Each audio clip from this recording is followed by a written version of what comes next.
Everybody, welcome to another episode of the Bitter Pill, the show where we look at bitter pills of truth that many people don't want to swallow. When my dog Red had cancer a few years ago, his pain pills were very bitter and he didn't want to swallow them, even though they were good for him, because they did make his pain bearable, but he just didn't like the taste. And in the same way, there are many bitter pills of truth about the world we live in that it's good for us to swallow, um, even though they're bitter, because the struggle for justice in the world really depends on our understanding the truth about what's going on in the world, no matter how unpleasant some of those truths may be. And so that's what we try to bring to people on this show. Now, speaking of Red, um, as I've said before on the show, I'm a socialist, and I've been involved in socialist organizations off and on for a long time. So today I want to talk about a message I saw on a socialist discussion list I'm on that, frankly, kind of horrified me because it showed how deeply Trump derangement syndrome has penetrated into the consciousness of the American people, so that it's even rampant on the left, including a once very left-leaning socialist organization. So I'm on this discussion board list, and I'm not going to give any names, either of the person or of the organization, either the person who wrote this message or the organization. But I just wanted to show you this sort of mentality about Trump and what it's led to. Oh, shoot, here it is. Okay, let me move this around. So this person writes, yesterday's Zoom conference on whom, if anyone, to support for president was most enlightening, and I appreciate being able to present my view, blah, blah, blah. Holding a poll of members of the socialist organization in question on this issue was suggested, although this evidently is something which the National Committee would have to do. If such a poll is indeed held, I should like to have the following be one of the options. We should not support for President Howie Hawkins of the Green Party, nor any other candidate who refuses to urge people in battleground states to vote for Biden rather than for her or him. During the conference, the Green Party conference, Hawkins, in fact, dismissed the importance of ousting Trump by stating that he considered every state to be a battleground state, which he will campaign strongly in. Some folks expressed the desire, this is in the organization that this fellow was in, that Trump not only be defeated, but be defeated overwhelmingly. I certainly agree with this sentiment, but I wouldn't therefore want a progressive presidential candidate to urge people to vote for Biden in non-battleground states. Dirtying our hands by urging a vote for a mainstream Democrat in battleground states, although necessary in present circumstances, is quite enough. When people ask me who I support in a non-battleground state, I reply that I'll place a write-in vote for Bernie Sanders, which, doesn't do anything to build a third party, obviously. So he presented this talk to the organization that says, until Trump took office, I had rigorously opposed having anything to do with the Democratic Party, realizing, as do we all, that that organization is an instrument for control of society by the 1%, functioning for countless decades to absorb and debilitate progressive movements, which, that's still true. But Trump is different from the usual mainstream conservative. He has been laying the basis for an authoritative government, perhaps even outright fascism. They said that about Bush, too. And he has been systematically squashing any possibility of avoiding the upcoming climate catastrophe, as if his predecessor hasn't done the same thing.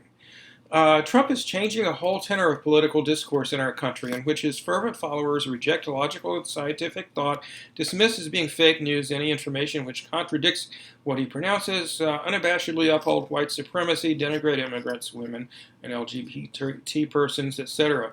Trump continually and blatantly lies without concern by his supporters. Biden doesn't do that. encourages protests, including armed men at state capitals trying to uphold their inalienable right to infect others with the COVID-19 virus, and is strongly supported by megachurches espousing Christian conservatism.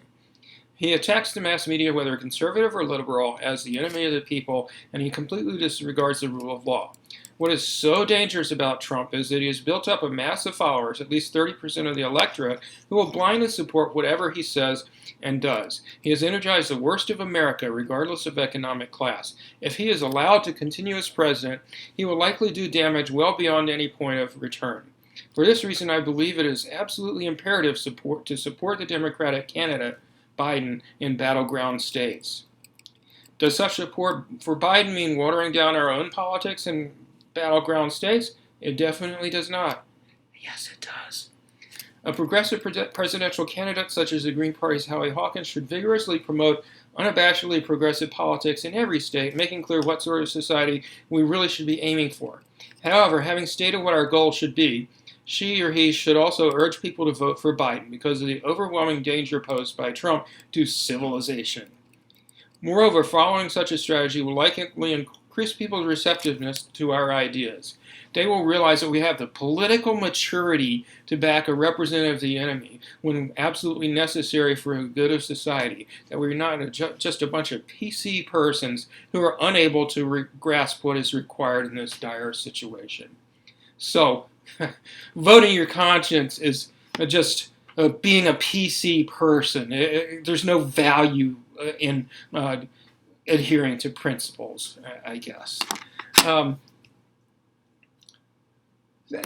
the strategy that he's urging Howie Hawkins to adopt, and in fact urging his organization to blackmail Howie into doing so, and also other left-leaning third-party candidates like Gloria La Riva and so forth, which, I'm sure Gloria, as well as Howie, would tell this person to go fuck himself.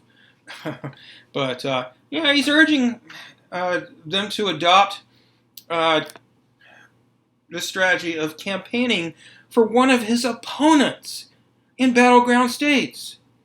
And that's the same strategy that David Cobb used as a Green Party candidate in 2004. And that virtually destroyed the Green Party.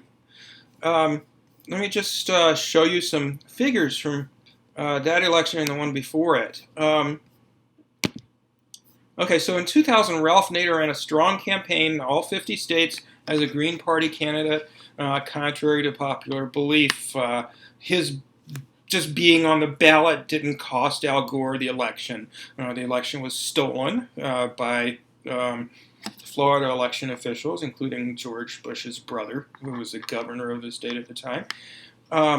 They suppressed the black vote, racist voter suppression, which Republicans do every election. And most people who voted for the Green Party candidate or other third-party candidates, we're not going to vote for Al Gore, or George Bush anyway. There's often polls of third-party voters that find that the majority of them, if for some reason the election officials disallowed third-party candidates, they simply wouldn't vote in the election. They wouldn't vote for one of the two major party candidates because there's a reason why they're voting third-party. Okay, so let's look at 2000. In 2000, you see here Ralph Nader got almost 3 million votes, which was 2.74%, which is the most that a third-party candidate on the left had gotten in a presidential election since, I believe, 1924. And now, look at what the Green Party did in 2004. Well, look at this. The Green Party isn't even on there, so we have to go to other. And we find David Cobb and his vice presidential candidate, Pat LaMarche, who went around the country campaigning for Green Party ideas, but told people, if you live in Florida or if you live in Maine or wherever, the election is going to be close. Don't vote for us. Vote for John Kerry, the Democrat. And you can see what the result of this strategy was. 119,000 votes, 0.1% of the popular vote. Just a precipitous decline from Nader's result from running a strong campaign in 2000. Of course, he got a lot less votes in 2004.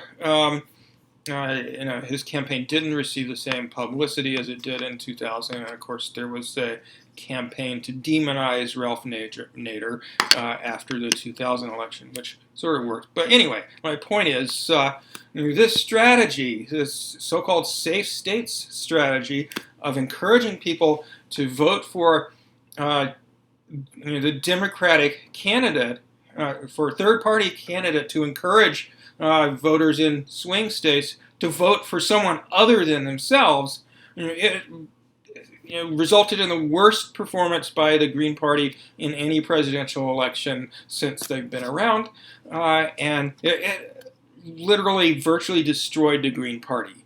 It was completely wiped out here in Indiana, where I am, until really 2012 when Jill Stein won. And I just find it really disturbing that a member of an organization, the socialist organization that this fellow is in, that has since its inception been committed to independent politics of the working class, not supporting parties of the ruling class, of the elite, of the corporate and wealthy establishment. That's been a bedrock principle of this organization since its founding, and this fellow is just saying, okay, let's throw that in the trash. We should abandon this principle and instead pursue this strategy that obviously completely failed the one other time the Green Party pursued it. And what he's advocating really is a slap in the face to Howie Hawkins and Walker's, I'm sorry, I'm blanking on her first name, campaign, and other third-party campaigns, and really an insult to the intelligence of the voters, because it's not as though if a candidate being in the race, it's not as though a candidate being in the race and urging people to vote for them, since they are running for office, is gonna force them to do so. They're not holding a gun to anybody's head and forcing them to vote for them. And that's what I told people when I ran for Congress in 2002 is, look, I think you should vote for me, but I can't make you vote for me. If you really think that the future of the nation is at stake, depending on whether Barron Hill or I forget the Republican guy's name wins this election, and it's actually a close election. Well, that's your choice to vote for the Democrat. I'm just saying, the Green Party is an alternative that pushes for values and ideas and policies that you, in all likelihood, agree much more with than you do with the Democratic Party. So ultimately, it's still voters' choice. Howie can't force anyone in a swing state who's weighing the pros and cons of voting for him or voting for Biden to vote for him. They're going to make up their own mind. And it isn't the responsibility of Howie Hawkins or any other third-party candidate to urge people in swing states to vote for someone other than themselves. It's not their job to campaign for Joe Biden, which is essentially what this fellow is asking people in this organization to do as far as swing state voters are concerned. It's Biden's job and Biden's campaign job to campaign for Biden, not the job of his opponents, for crying out loud. And anyone who Biden's campaign manages to convince that it's extremely important to make sure Trump loses swing states, they're going to vote for Biden if they live in one of those states. If On the other hand, the Biden campaign fails to make a persuasive case. That's on them. It's not on Howie Hawkins or any other third-party candidate who did nothing more than offer them a different option of whom to vote for president, and make a case for their candidacy, for their ideas and their values and their policies.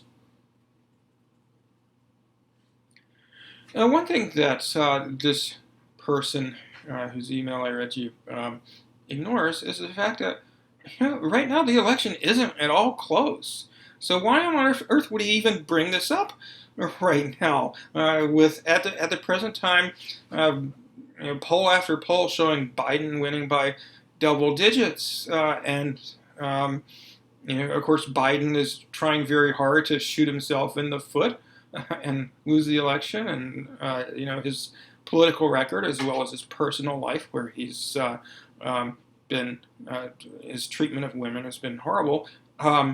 It certainly makes a case for people not to vote for Biden. But look, Trump's doing worse at campaigning for re-election.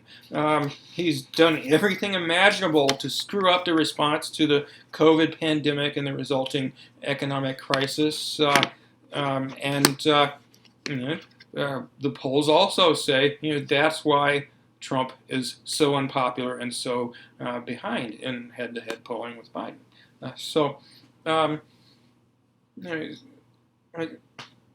What point would there be, even if it were true that Biden were massively better as a candidate than Trump? What point would there be in a small number of leftists in states that would be close in a close election to vote for Biden, if in fact the election isn't close? That would be pointless. And it's not the responsibility of socialists, including opponents of Biden like Howie Hawkins, to warn people about the dangers of Trump being reelected while minimizing the dangers of Biden. That's what Biden's campaign is doing, right? They're all about bad orange man, most dangerous president in modern history, as Bernie Sanders says every 10 minutes these days. Vote for me, Joe Biden, because I'm going to take care of you. So even if what socialists are saying is Biden's really bad, but he's not nearly as bad as Trump, frankly, I think that's a misrepresentation. And, how much does the Democratic establishment really believe their rhetoric, such as Bernie Sanders' endlessly repeated line about Trump being the most dangerous president in modern American history, and we must defeat this bad orange man, or America will go down the tubes. They're pulling our leg about Trump continuing to be president being some sort of existential crisis.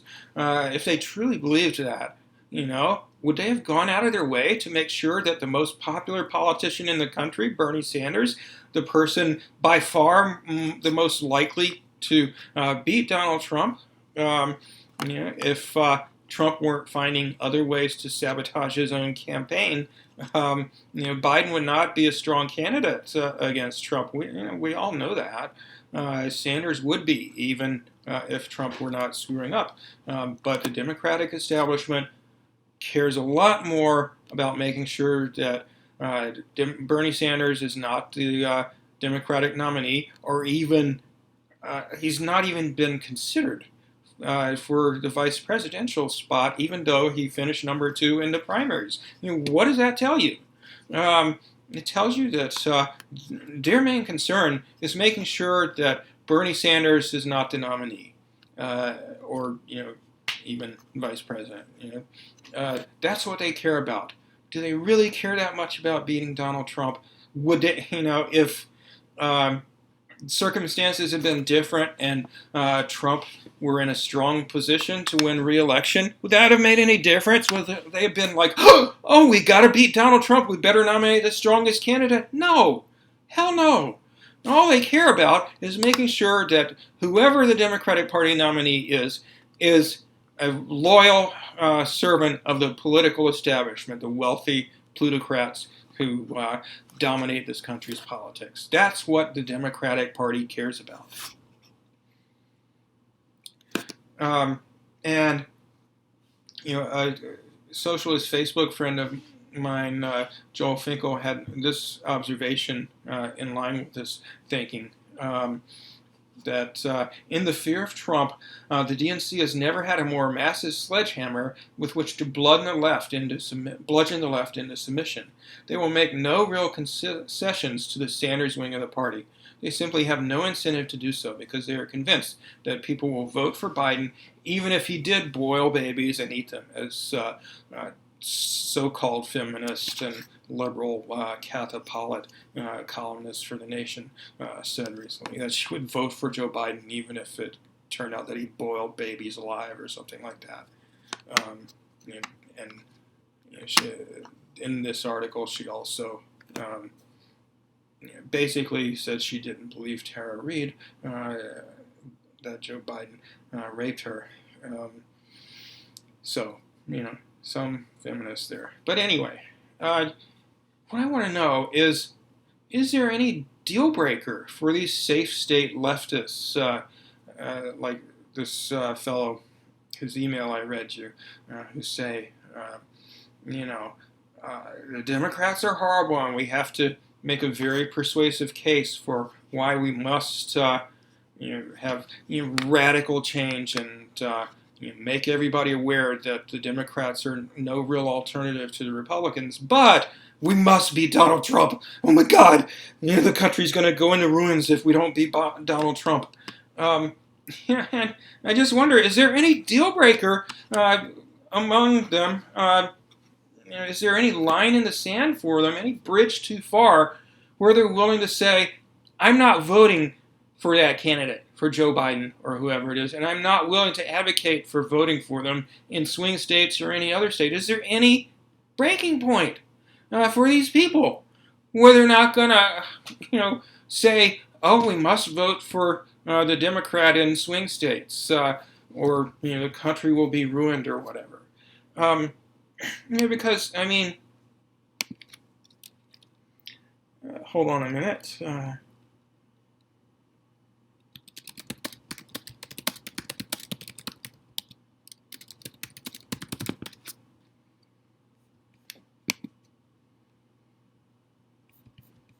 I just wanted to show you who we're talking about here, Joe Biden.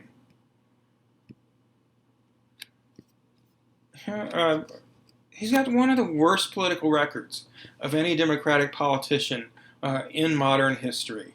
Definitely in the same league with Hillary and Bill Clinton, maybe worse. To boot, he's showing early signs of dementia, and there are numerous sexual assault and harassment and groping allegations against him, which I've covered in detail on this show in the past. Just look at what. I'm sorry, I can't make this clear enough for you to read, or even for me to read. But I'll put a link to this article in the description of the video, and you can have a look for yourself at some of the dirt on Joe Biden. He's really, I think, the most right-wing Democratic Party candidate for president that we have had in modern history. So, kind of the equivalent of what Bernie Sanders says about Donald Trump, I guess. So, I really think this position that, we must defeat Donald Trump, even though we're supposedly a socialist organization that rejects the Democratic Party completely, so we must urge people to vote for Joe Biden in swing states. It's an ultimate example of Trump derangement syndrome on the left, and makes Donald Trump out to be some unique entity in U.S. history, as if there weren't, like dozens, literally, of horrible U.S. presidents who've gone to war constantly, who've owned slaves back in the 1800s and 1700s, who put Japanese Americans in concentration camps, who supported war after war, invasion after invasion, overthrow of democratically elected governments, you name it. This Trump is the most dangerous president in modern history, canard, ignores just how horrific George W. Bush and Ronald Reagan were, or for that matter, Bill Clinton, Barack Obama, or George Herbert Walker Bush. They're only marginally, if that, less horrible than Bush or Reagan or Trump. And folks who adopt this vote for Democrats in swing states view, invariably, every time I've ever seen it, they just sort of hand wave away how bad the Democrat is. They vaguely acknowledge, oh, they're terrible too, but they don't go into any specifics. They don't compare Joe Biden's views and record or his horrible track record with women, where he's, both of these candidates have been accused by multiple women of rape or sexual assault or sexual harassment and so forth. Where are the specifics? The person who wrote this email mentions that Trump is extremely authoritarian and anti-environment, but he neglects to mention anything about Biden's authoritarianism as the original author of the predecessor to the Patriot Act, or the author of the 1994 crime bill that created the mass incarceration that we have in the United States right now. And neglects to mention anything about Biden's record on the environment, which is really horrible. And of course, he was vice president under an administration, the Obama administration, that made the U.S. Far and away the number one producer of oil and natural gas in the world. Became the world leader in fracking. That administration just totally trashed the environment. And yes, Trump is absolutely awful in the environment, maybe worse than Biden, but not by a lot. What about George W. Bush? A right-wing Christian who holds racist, sexist, anti-gay, authoritarian, and anti-environmental views too.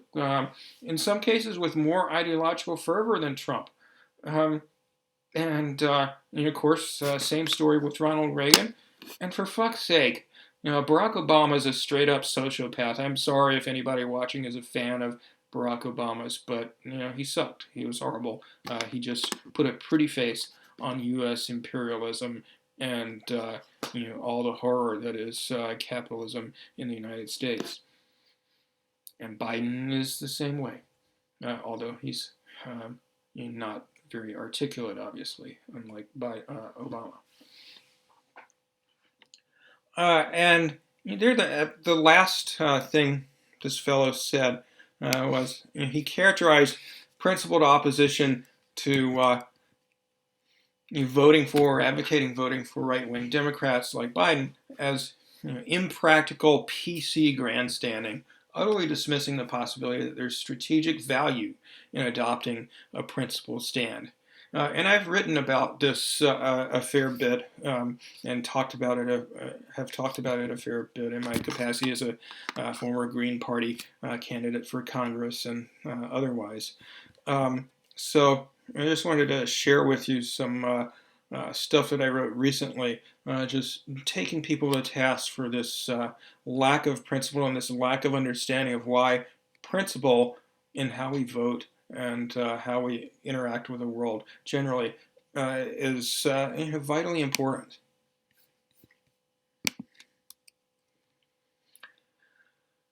So what I said in this article, Electoral Politics in the Age of Pandemics, Climate Change, and Late-Stage Capitalism, it's a very long article that takes a look at the disaster known as the Democratic Party primary, um, and, and then turns to the question of where do we go from here? What can we do, given that it should be obvious to anybody that's paying attention that the Democratic Party is unreformable, and they're never going to let a candidate like Bernie Sanders win the presidency. And Bernie Sanders himself demonstrated that he didn't have the strength of character to stand up to the Democratic Party establishment or truly call out the DNC or his main opponent, Joe Biden.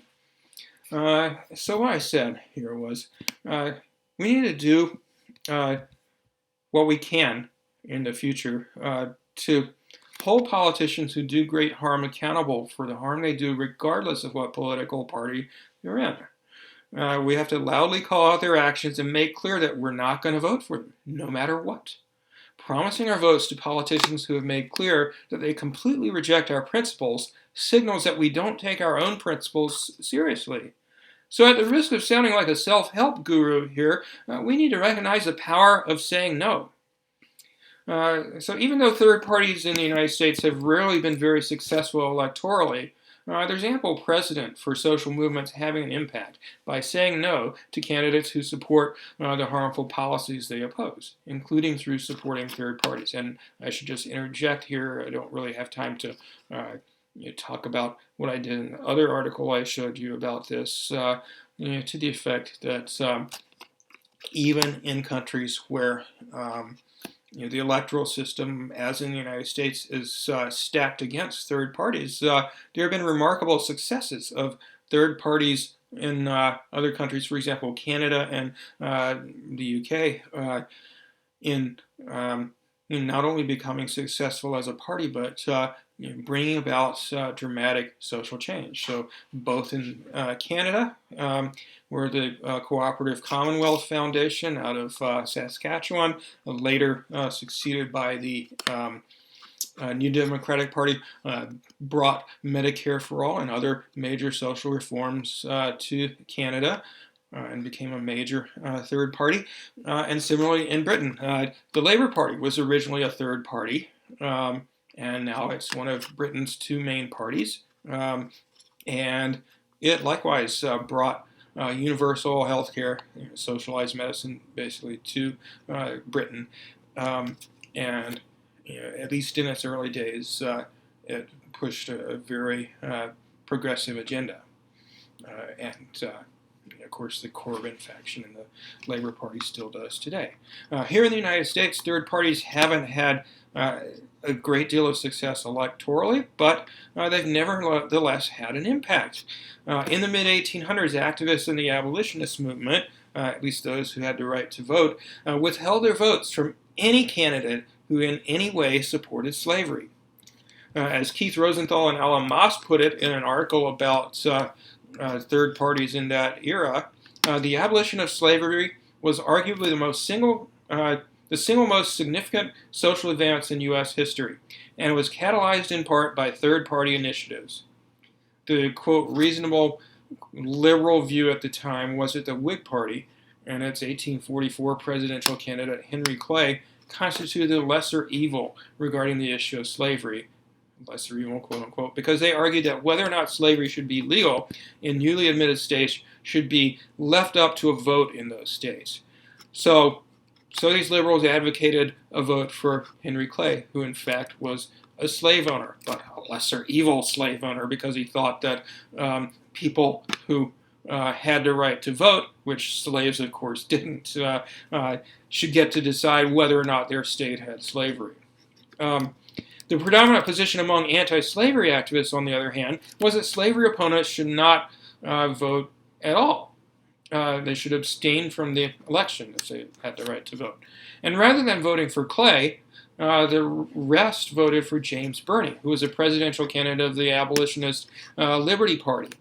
And even though Clay supporters blamed Birney for Clay's loss to fellow slavery supporter Andrew Jackson, we know the rest of the story.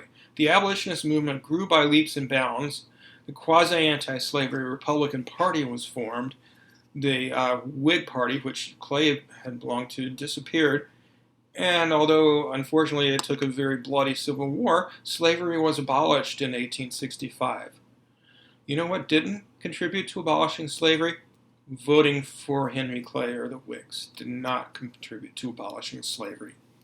Again, I must stress that the Liberty Party was not electorally successful. I think Birney got something like 0.3% of the vote in 1840 and roughly 2% of the vote in 1844.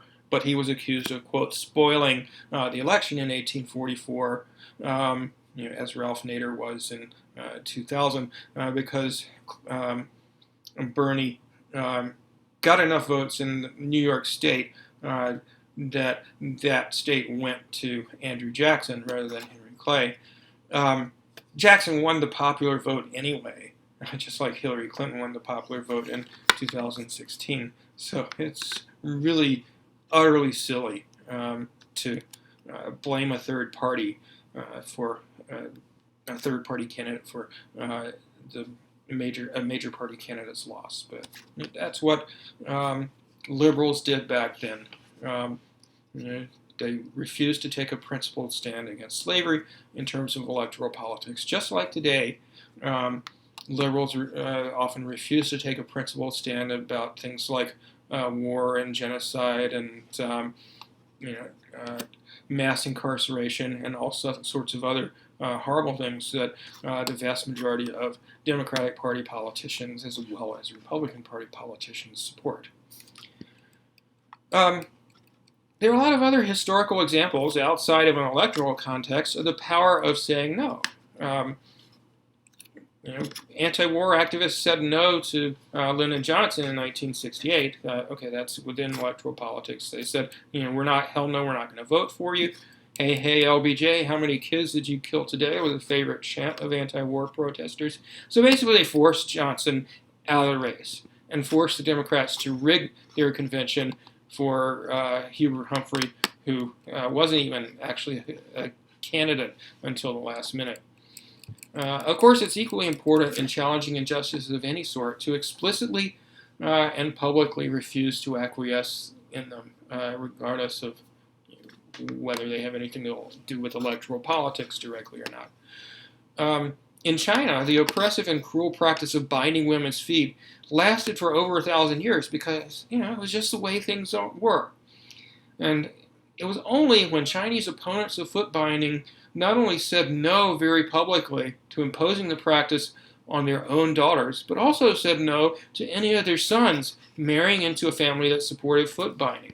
And that practice ended in only 30 years, which is interestingly about the same amount of time that it took American abolitionists who refused to accept slavery as a norm and refused to vote for any candidate who supported slavery in any way whatsoever to end chattel slavery in the United States.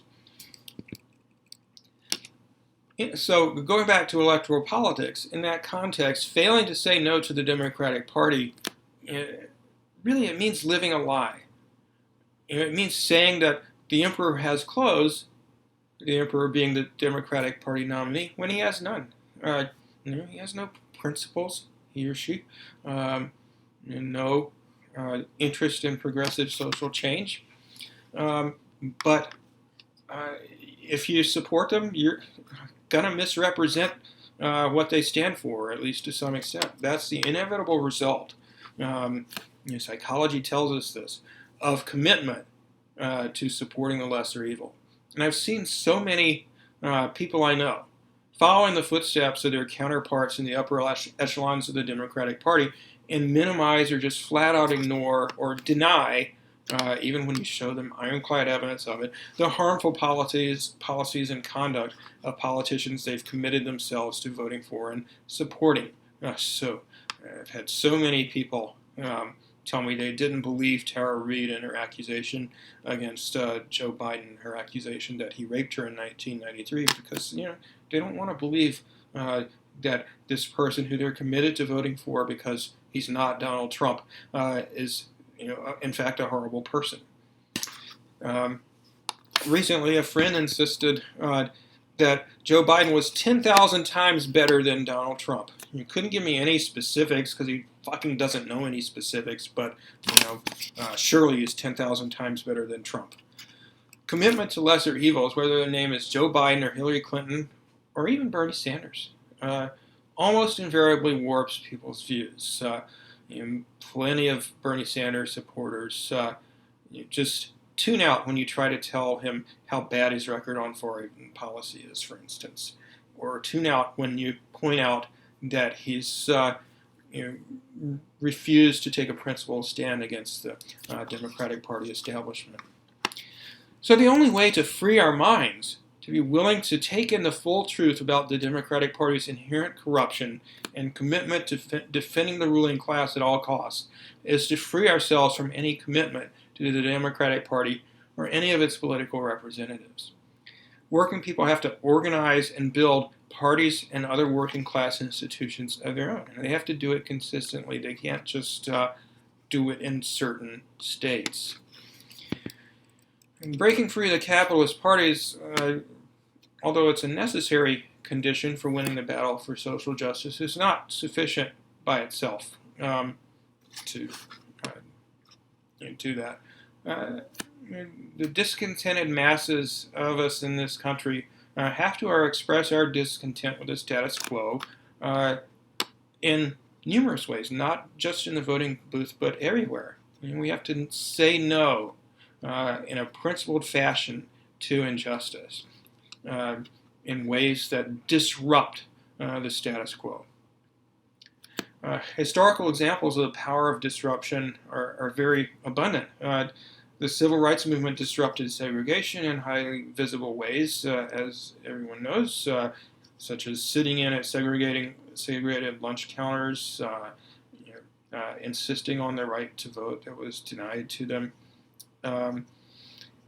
Back in the days of the anti-slavery movement, abolitionist William Lloyd Garrison burned the U.S. Constitution in public to express his revulsion at the institutionalized enslavement of human beings that was enshrined in the Constitution, most of whose writers were themselves slave owners. Emmeline Pankhurst smashed the windows of Parliament and disrupted its proceedings in various ways to show that a system that would not allow women to vote was inherently unjust. At the Stonewall Inn in 1969 in New York City, gay and lesbian patrons at what was basically a covert gay bar at the time